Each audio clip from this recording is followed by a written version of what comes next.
We were getting ready to travel for Thanksgiving from Florida to Ohio and needed some winter clothes, and we were just going through all of what we had, which was not much. And as I was watching her try on her clothes to see if they fit, I noticed some rotation in her hips and in her back. And I mentioned it to a friend that is a chiropractor, and she directed us to Dr. Tony. The impact Marlo was having from day-to-day things is I would hear her talk about her legs hurting a lot. She would talk about being achy a lot. And she's a very active girl, so she plays tennis. She was doing stilts and she was doing gymnastics. The underlying parts we didn't really see. And then she had the achiness, and when we put two and two together, we finally realized what was really going on was causing stress on her hips, on her legs, and in her neck and her back as well.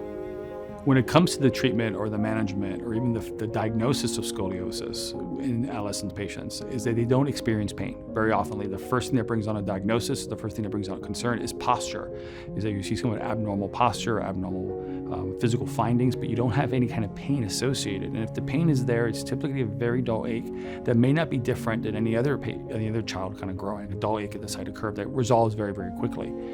If we see any type of child with abnormal pain findings, normally the recommendation is an MRI to see if there's anything neurologically that could be occurring that could be associated with the pain and the scoliosis. Now, thankfully, there was no findings, but very rarely we do find some abnormal neurological findings which could alter the way we treat patients. That's why we always would recommend MRIs when we see patients that have significant pain findings that are not common associated with adolescent scoliosis.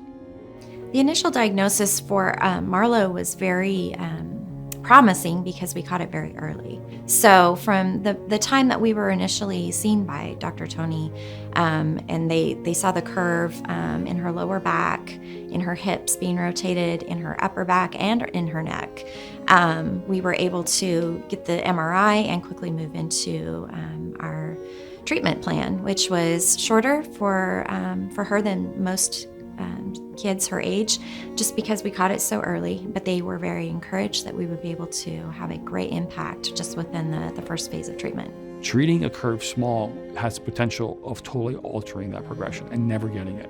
So I'd much rather treat a smaller curve at a younger age than a bigger curve at an older age, because you're going to be dealing with much more complex curves and you're going to be dealing with less end results, no matter how good those results are.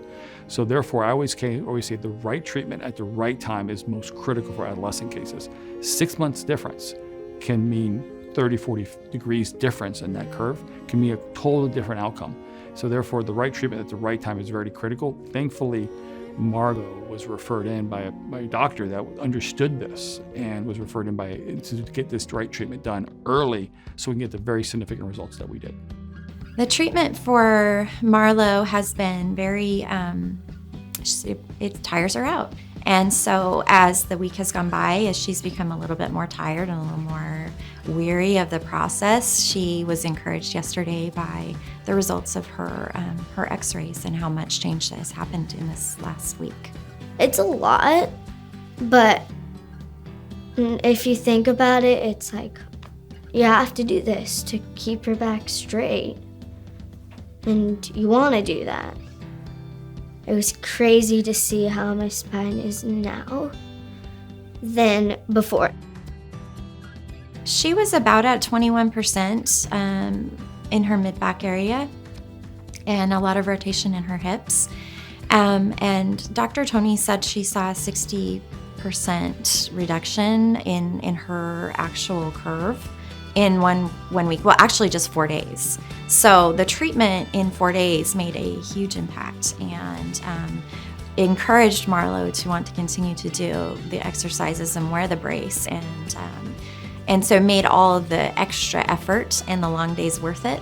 So she's been very excited about the progress that she's had, and we are as well. The staff at this location are absolutely wonderful. They get to know the families, they get to know the patients, and they become a part of your family. They just love on you and make you feel welcome and answer all the questions that we might have, which have been a lot.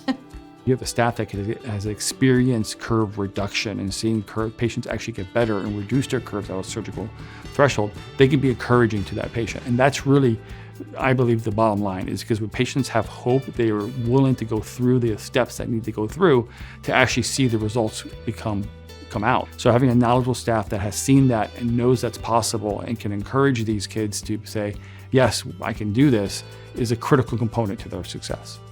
Marlo has a lot of spunk and a lot of determination.